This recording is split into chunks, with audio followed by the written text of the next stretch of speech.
a common Protestant myth that the Catholic Church is and has always been fundamentally hostile to the Bible and has desired to keep it out of the hands of the people for fear that its doctrines would be exposed as contrary to the Bible.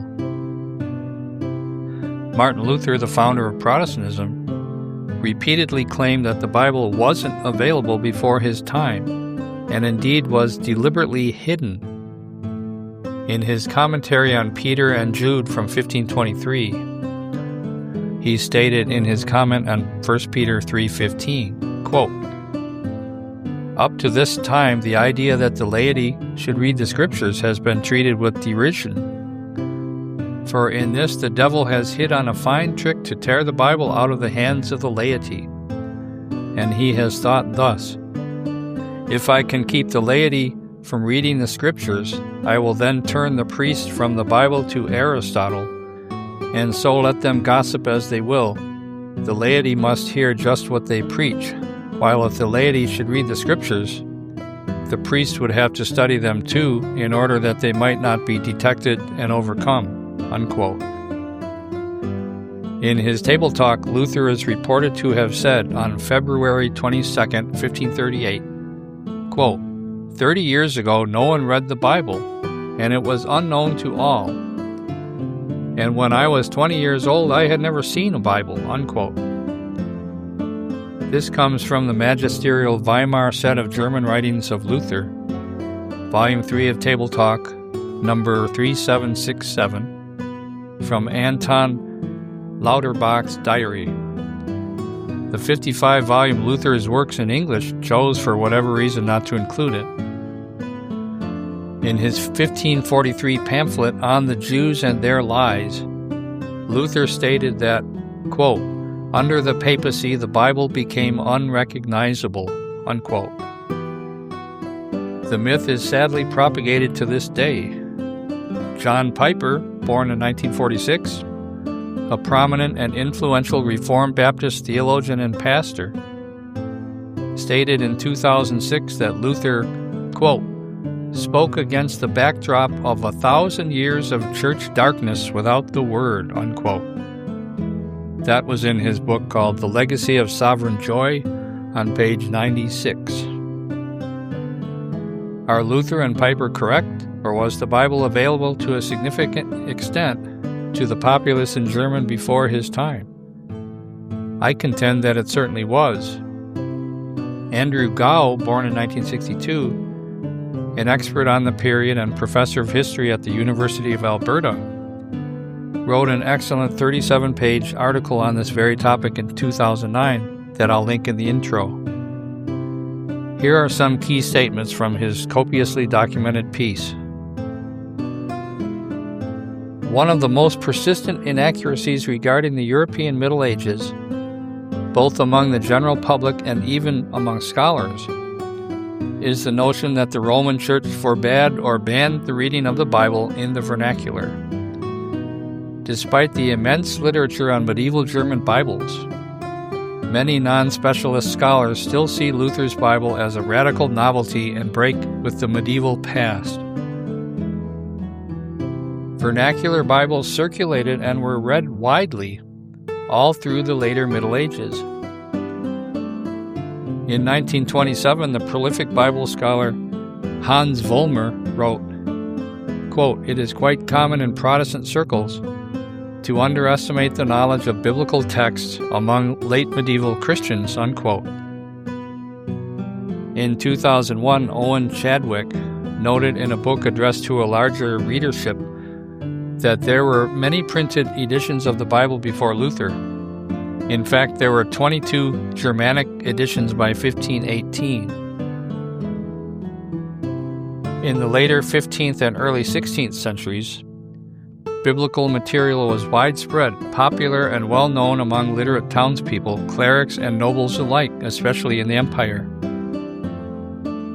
As Hans Rost demonstrated in 1939 in a lengthy and detailed chapter, biblical piety and knowledge of the Bible were central to public, iconic, dramatic, literary, musical, liturgical, and architectural culture in the Middle Ages in general. In 1939, Rost announced that the research of the previous 2 centuries had conclusively shown how dependent Luther was on earlier Bible translations. Gao is citing Dr. Rost's 428-page book called The Bible in the Middle Ages, published in German in 1939. He discussed how 18th century Lutherans already knew that the, quote, hidden Bible before Luther, unquote, was a pure myth. For example, in 1719, Joachim Ernst Berger stated, quote, anyone can see for himself that our saintly Luther was not the first to translate the Bible into German, as many would believe and would have him be, unquote. The great bibliographer George Wolfgang Panzer wrote about the various pre-Lutheran German Bibles in 1777.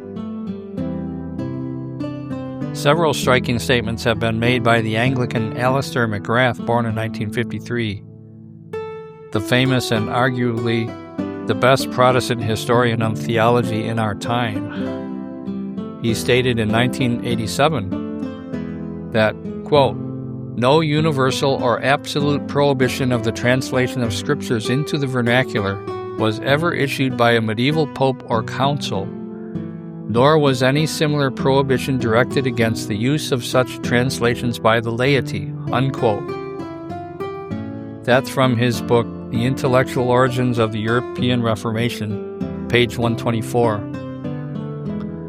In a later book, he noted the high irony of how Lutheran Protestants changed their tune about the Bible after 1525. Quote, the magisterial Reformation initially seems to have allowed that every individual had the right to interpret Scripture, but the peasants' revolt of 1525 appears to have convinced some, such as Luther, that individual believers, especially German peasants, were simply not capable of interpreting Scripture. It is one of the ironies of the Lutheran Reformation that a movement which laid such stress upon the importance of Scripture should subsequently deny its less educated members direct access to that same Scripture for fear that they might misinterpret it. In other words, reach a different interpretation from that of the magisterial reformers, unquote. That's from his book, Reformation Thought and Introduction, 4th edition from 2012, page 110. I have the 2nd edition from 1993 in my own library, where the above excerpt is followed by an equally interesting and even more ironic statement. Quote, for example, the school regulations of the Duchy of Württemberg laid down that only the most able schoolchildren were to be allowed to study the New Testament in their final years, and even then only if they studied it in Greek or Latin.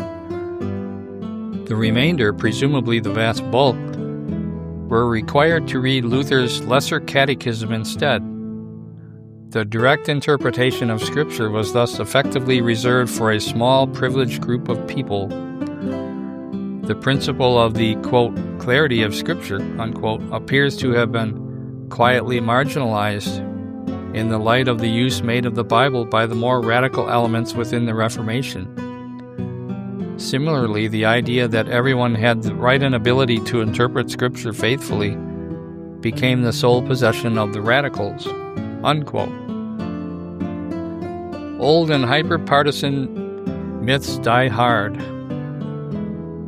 As a Christian apologist since 1981, I try my very best when dealing with historical matters to document as fairly and accurately as I can the truth regarding any particular dispute.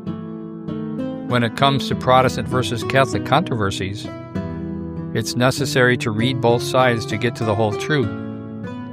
Thankfully, the best scholars on either side almost always agree on the broad facts regarding historical matters.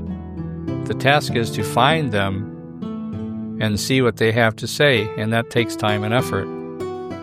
I can save folks some of that labor by taking the time to dig deeper in order to get past the myths and the worthless clatter that often accompany these debates.